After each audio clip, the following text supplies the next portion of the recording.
Welcome to my channel, Never Quit. Why never quit? Well, I'll tell you what, for over 40 years, I've been trying to get something resolved and I just can't do it. I've tried and no matter how much I've tried, I never get it done because it's almost impossible. But I think with the help of YouTube and maybe you find folks out there trying to see things through my eyes, maybe just maybe, something can be done, because in probably around 2010, when I learned that the Department of Justice had incorrectly stated the charges or the description of a charge, they finally fixed it. That's after I had found an attorney who would listen to me. I mean, granted, it's not easy for me to have to tell this, but when you receive a letter, you can,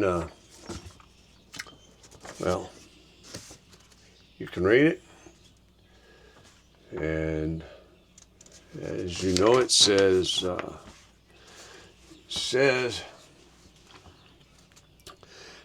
your letter indicated that the Megan's Law incorrectly reflected the nature of your conviction from 1989. It says, after review of the court documentation, the literal description of your offense will be changed to reflect the correction requested. Now, of course, who would not want that corrected when it says what it does? That's right. Under 14. Oral copulation by force. Under 14. Now, yeah, I had a conviction. But there was nobody under 14.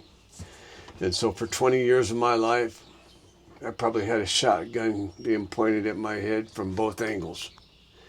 And quite frankly, I can't tell you if I'd have been better off if they'd have pulled the trigger and shot me, or whether or not it was God's will for me to tell this story, because all of it was a hoax. Every single bit of it. Everything from the court to the trial. And I have proof. Documents, transcripts. At 24 years old, I was just young and dumb. I didn't know what to make of it. Being sentenced to prison, I thought, I told everybody in prison I was in there for manslaughter. And back in the day, in 1988, there was no segregation. So you did time with everybody else just the way you would. Nobody gave me a hard time. Everybody knew that by my demeanor and by the way I walked and the way I talked, that I was just a normal average Joe. Somebody that got screwed by the system.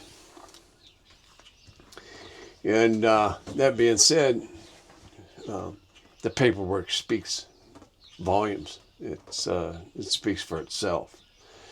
To have been labeled that way, I don't know whether it was posted that way while I was in prison. I wouldn't think so, but it happened when I got out of prison. There's so many stories to go along with that, because I had gotten married in prison. When I got out, my wife had gotten pregnant. The parole officer said, you can't have a kid living in your home. On and on and on. Things went. And it just ruined my life. And I didn't find out about that until 20 years later. And then I understood why certain things happened, because it was printing out wrong information. So, I do have a lot of stories to tell. I want to tell them because it's just not right.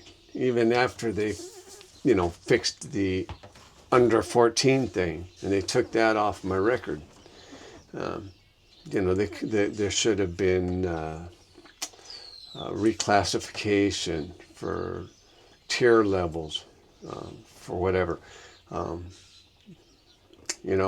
After doing this for 40 years, being 62 years old. Never had a relationship, and I could understand why. Yeah, I just really didn't care to. I've gone to the police station, registered, never failed to register because it took 2 minutes to go in and do it, maybe 5 minutes most. But in the process between then and now, I've gone my distance. I've gone the distance. I contacted 2020 when I was younger. While I was in prison, I contacted Geraldo's show. I contacted, and I have proof of all those papers that I sent to all those places. And I want to show them to you. I mean, it wasn't that I didn't try. I put forth the effort. And now I'm putting forth this effort. And I know my videos, I'm just learning. I just had new teeth put in my head, so I had zygomatics put in. So my speech may be impaired a little bit, but I'm hoping and believing that I'll become more confident in my ability to speak. Because when I was younger, I used to speak very well. And gave some pretty strong testimonies from behind the wall as to what I believed character and integrity was all about. And, if I had not shared all that stuff with the prosecution and the judge trying to explain my character, things would have been might have been a different way, because when I expressed, and I don't know how many of you have heard the story about the two guys in the hospital and one being blind, and the blind guy painting a picture for the other guy that didn't have a view of the window. And it's a beautiful story, and I know it by heart. I know it verbatim.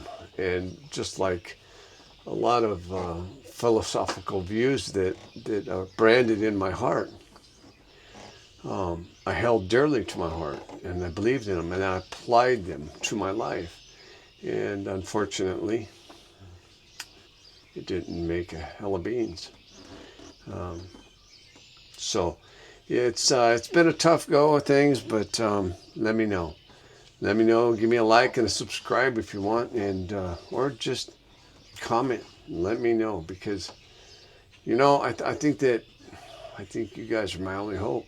And I think Andy Dufresne said it best in Shawshank Redemption. He said great. He said hope is a great thing, and no great thing ever dies. And I believe that. And maybe I'm just a fool. I don't know. My mom, my brother, and I, we were driving one night when I was younger. We was driving through Needles, California, through a dip in the road, and it had been flash flooding. It was raining. My mom told us not to go out. We should have listened, because mother's intuition is always right. And we went out for a drive anyways, and we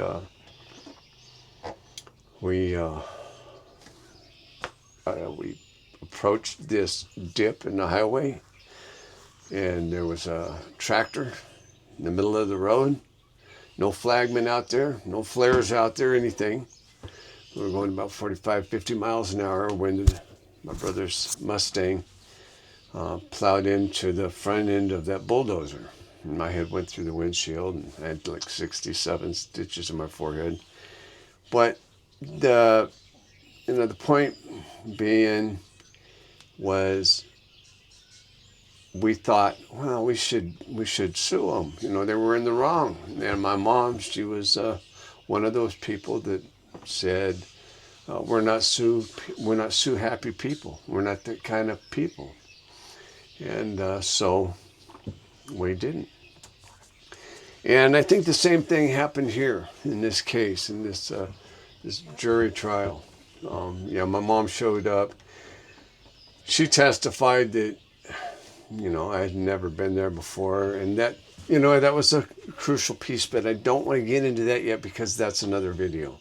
And I'd like you to hear me out. I appreciate you, and thanks for Thanks for listening to me ramble on, but I got a lot of good content, and I believe it's not just another poor little me story. I mean, I've heard people lately that it just upsets me. You know, people that they're giving these innuendos about how they grew up with nothing or something, or they lost everything. And to me, it's an innuendo that, hey, give me money, give me money. Listen, if that's what they want to do, that's fine. But some people have had it 100 times worse, and this is bad. What I have gone through is bad, and I got proof to make it better. But I don't want to be one of those people, you know. But I got something that I believe will go viral, and it should go viral. I mean, what the system did to me, I can't explain anger. I don't want to feel that I'm angry, although I am inside. Every day of my life that goes by, every day, I think about how I can do this video, how I can make it, how can I express to these people what happened. And so anyways, let me close with that. You guys be kind to yourself, be kind to others, and we'll talk soon.